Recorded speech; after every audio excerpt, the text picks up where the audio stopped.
My Friend Pedro is a 2D side-scrolling shoot-'em-up game that was developed by Dead Toast Entertainment and published by Devolver Digital. The movement feels very responsive and tight when controlling the avatar. The character feels very fluid and floaty while in the air, as the character has a lot of hang time, so that when the player activates the focus mechanic and slows down time, he can shoot enemies.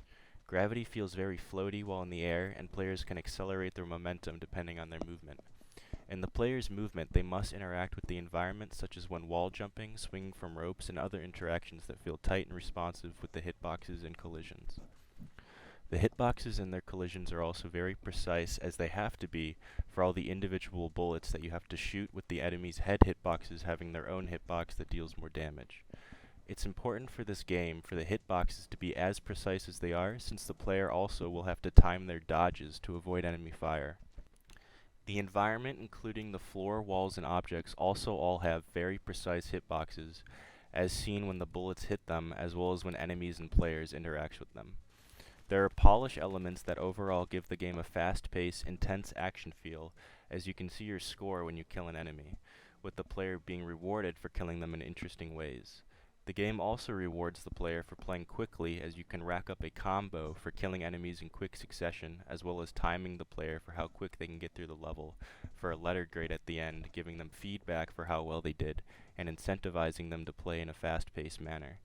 Even with the time-slowing focus mechanic, it still feels fast-paced, as the bullets are still relatively fast even while time is slown, which makes timing the dodges feel exciting.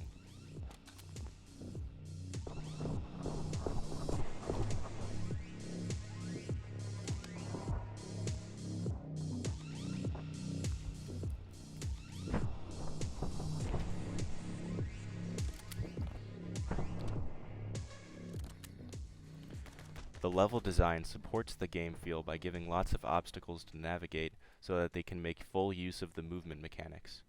Many of the rooms are mostly enclosed with a set amount of enemies in them to kill. The enemies often have cover that are breakable, like wooden crates that can be shot and destroyed. There are walls that the player often must jump off either to dodge fire or to progress in the level. The level design also teaches or guides the player by showing them almost the entire room at once before they enter, which allows them to plan and make decisions on how to approach it ahead of time. It also introduces mechanics like kicking objects isolated by themselves before reintroducing them later on in the level when they must do it during a gunfight.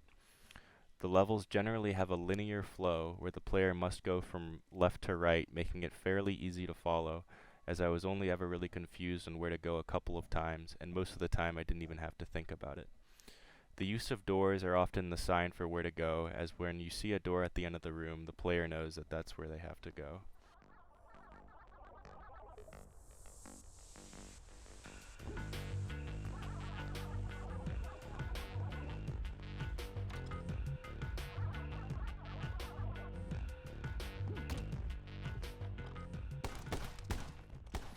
The focus mechanic that slows down time for the player is very intuitive, as using it is as simple as pressing the button to activate it, and players will naturally be drawn to using it during gunfights when there are fast bullets flying around.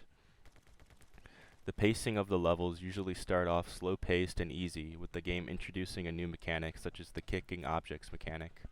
Towards the middle of the level, it will get more difficult, as the player will have to use that mechanic in conjunction with other mechanics shown earlier, like rope swinging and during the gunfights.